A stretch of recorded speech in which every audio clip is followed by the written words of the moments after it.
अब हम देखेंगे dispersion of white light into a 7 colours of band. Okay, इसमें हम यही पढ़ेंगे कि अगर हम एक ट्रायंगुलर प्रिज्म लेते हैं, ठीक है, और एक व्हाइट लाइट, जैसे कि आप देख पा रहे होंगे PQ जो रे है मेरी वो व्हाइट लाइट है, ठीक है, ये व्हाइट लाइट है और ये एक ट्रायंगुलर प्रिज्म है।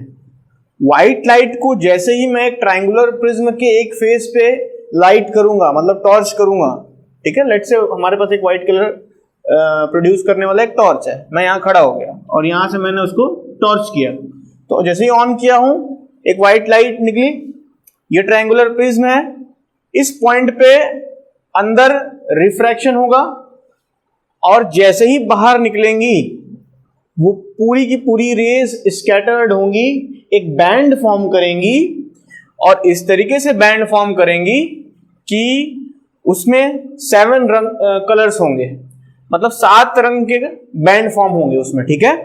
इसमें 7 रंग बनेंगे, एक होगा वॉयलेट, एक होगा इंडिगो, एक होगा ब्लू, एक होगा ग्रीन, एक होगा येलो, एक होगा ऑरेंज और एक होगा रेड। रेड की सबसे ज्यादा वेवलेंथ होती है, वॉयलेट की सबसे कम वेवलेंथ होती है। आप हमेशा याद रखना, इसको ऐसे याद रखना, विबग्वार, VIBGYOR,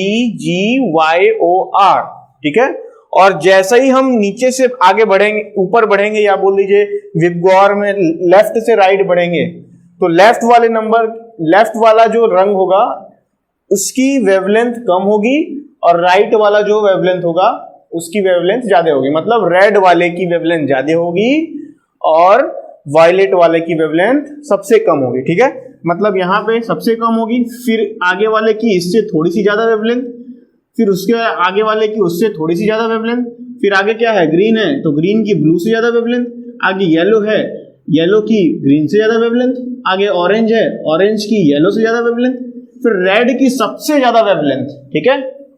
तो ये होता है। तो यहां पे आपको सीखने को क्या मिला कि जब एक लाइट, व्हाइट लाइट एक ट्रायंगुलर प्रिज्म से पास कराई जाती है तो बैंड्स ऑफ 7 कलर्स मिलते हैं और इन्हीं बैंड्स ऑफ 7 कलर्स को हम स्पेक्ट्रम कहते हैं। ओके, और अगर हम ये बोले कि ऐसा क्यों हो रहा है, ऐसा इसलिए हो रहा है क्योंकि यहाँ पे डिस्पर्जन हो रहा है, तो इसका मतलब क्या हुआ, ऐसे कंडीशन को कहते हैं डिस्पर्जन। जब एक व्हाइट लाइट अपने 7 कंपोनेंट्स में टूट जाती है उसको हम बोलते हैं dispersion. Okay, recombination of spectrum of white light. Okay, इसमें क्या होता है कि आइजैक न्यूटन साहब ने सबसे पहले डिस्पर्सन ऑफ लाइट उन्हें नहीं निकाला था, ठीक है। मतलब आइजैक न्यूटन सर ने सबसे पहले dispersion of light experiment perform किया। उन्होंने एक सिंगल प्रिज्म से बैंड्स ऑफ कलर बनाए, इसके पहले वाले वीडियो में हमने देखा, इसके पहले वाले पार्ट में हमने देखा। और उन्होंने क्या किया, फिर एक और प्रिज्म लिया, सेकेंड प्रिज्म, ठीक है। और उस सेकेंड प्रिज्म में क्या हुआ, जो फर्स्ट प्रिज्म की बैंड्स ऑफ कलर थे, ठीक है, तो सेकेंड प्रिज्म पर जैसे ही वो पड़ते हैं उसकी जो इमर्जेंट होती है वो एक व्हाइट लाइट होती है। तो यहां पर क्या हो रहा है, प्रिज्म के जो इमर्जेंट है, ठीक है, जो फाइनल प्रिज्म की इमर्जेंट है उसको उन्होंने क्या किया, एक स्क्रीन पे रिकॉर्ड कर लिया और यहां पर क्या कर लिया, यहां पर एक फर्स्ट प्रिज्म पे व्हाइट लाइट को फॉल कराया, ठीक है। तो यहां पर इस तरीके से इन्होंने रिकॉम्बिनेशन किया व्हाइट लाइट का। यहां तक के पार्ट को तो हम लोग डिस्कस कर ही चुके हैं। इसके आगे में ये हुआ है, एक और प्रिज्म लगा दिया गया है, फिर वो सारी बीम्स को एक साथ इकट्ठा करके एक व्हाइट लाइट बना दिया। ये सब कुछ कैसे हो पा रहा है, ये सब कुछ एक ही प्रोसेस से हो पा रहा है, डिस्पर्जन ऑफ लाइट से, ठीक है। यहां पे डिस्पर्जन हुआ, यहां पे भी डिस्पर्जन हुआ। इस प्रिज्म को अगर हम P1 बोलते हैं तो ये प्रिज्म P1 क्या कर रहा है, बैंड्स ऑफ कलर को फॉर्म कर रहा है। तो इसके आउटपुट में हमको, मतलब इसकी जो इमर्जेंट रेज हैं वो बैंड्स ऑफ कलर है, देख रहे हैं ये बैंड्स ऑफ कलर। उसके आगे जब ये bands of colour prism P2 पे पड़ रहे हैं तो ये क्या कर रहा है, इसको एक पर्टिकुलर पॉइंट पे फोकस करके एक इमर्जेंट रे व्हाइट लाइट निकाल रहा है। तो यहां पर व्हाइट लाइट रिकंस्ट्रक्ट हो रही है। और इसको हमने स्क्रीन पर रिकॉर्ड कर लिया, ठीक है। अगर आप चाहें तो कभी कभी एग्जाम में आ जाता है कि इसके आगे एक और प्रिज्म लगा देते हैं। एक और प्रिज्म लगाएंगे तो क्या होगा, एक और प्रिज्म लगाएंगे तो फर्दर जो यहां पर हो रहा है वही होगा। एक और लगा देंगे तो क्या होगा, उसके बाद एक और लगा देंगे तो फर्दर इसके बाद जो हो रहा है वो होगा, ठीक है। तो ये recombination of spectrum of white light था।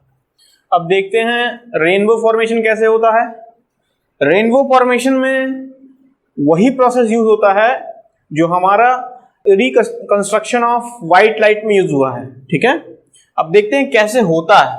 सबसे पहली बात तो ये है कि रेनबो आप जितने लोगों ने देखा होगा, आपने ध्यान से ऑब्जर्व किया होगा, तो आपको ये समझ में आया होगा कि रेनबो हमेशा अपोजिट डायरेक्शन में होता है जिस डायरेक्शन में सन होता है, ठीक है। जैसे सन इस साइड है और बारिश इस साइड है तो यहां पर रेनबो आएगा, ठीक है। अगर सन इस साइड है, बारिश इस साइड है तो इस साइड मिलेगा। मतलब ऑलवेज हमको ये याद रखना रहता है, या हम लोग ऑब्जर्व किए होंगे, आप भी ऑब्जर्व किए होंगे कि जो रेनबो का फॉर्मेशन होता है वो हमेशा सन के अपोजिट डायरेक्शन में होता है, ठीक है। मतलब सन के अपोजिट, मेरे पीछे सन होना चाहिए तभी मैं आगे रेनबो देख पाऊंगा, ठीक है ना। अब चलते हैं यहां देखते हैं इसको डायग्रामेटिकली कैसे समझ पाते हैं। सनलाइट एक वाटर ड्रॉप पे पड़ी, एक रेन का ड्रॉप था, ठीक है, एटमॉस्फेयर में, उस पे हमारा एक सनलाइट पड़ा। Let's say this is a रे, एक ये रे है सनलाइट का। तो आप यहां पर देखिए, यहां पर क्या हो रहा है, बैंड्स ऑफ कलर फॉर्मेशन हो रहा है, और यहां पर भी बैंड्स ऑफ कलर फॉर्मेशन हो रहा है, और इस पॉइंट पे फिर रिकंस्ट्रक्शन हो रहा है व्हाइट लाइट का, ठीक है ना। तो ये व्हाइट लाइट थी, व्हाइट लाइट रेनबो में, रेन ड्रॉप में गई और वापस व्हाइट लाइट ही मिली, ठीक है। तो आप कह सकते हैं इस रेन ड्रॉप में नंबर्स ऑफ ट्रायंगुलर प्रिज्म है, या इस रेन ड्रॉप में ऐसा मैनिपुलेशन हुआ है कि नंबर ऑफ प्रिज्म इसमें हो सकते हैं और वो अपने हिसाब से रिकंस्ट्रक्शन ऑफ लाइट करते हैं।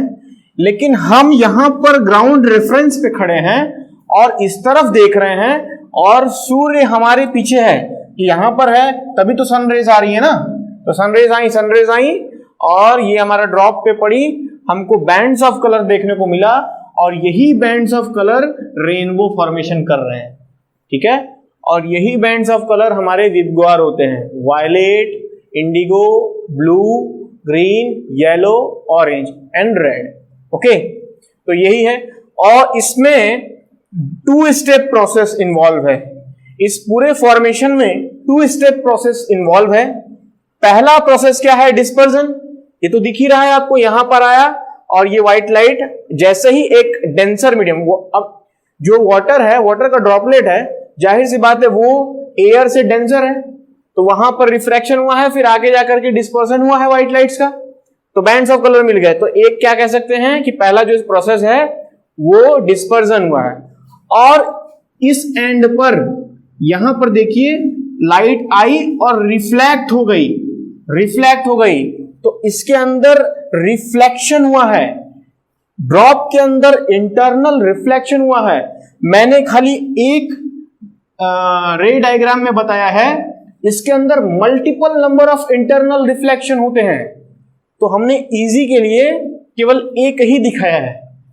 और समझ लीजिए एक छोटे से ड्रॉप में हमने एक छोटी सी रे डायग्राम दिखा दी, तो हमको ये ऑब्जर्वेशन मिल गया कि यहां पे बैंड्स ऑफ कलर मिल गए। और एक बड़े पैमाने पर अगर ऐसा होता है तो एक अच्छा और विशाल, बहुत बड़ा रेनबो फॉर्मेशन हमको दिखता है, इसलिए हम रेनबो फॉर्मेशन बहुत दूर तक देखते हैं।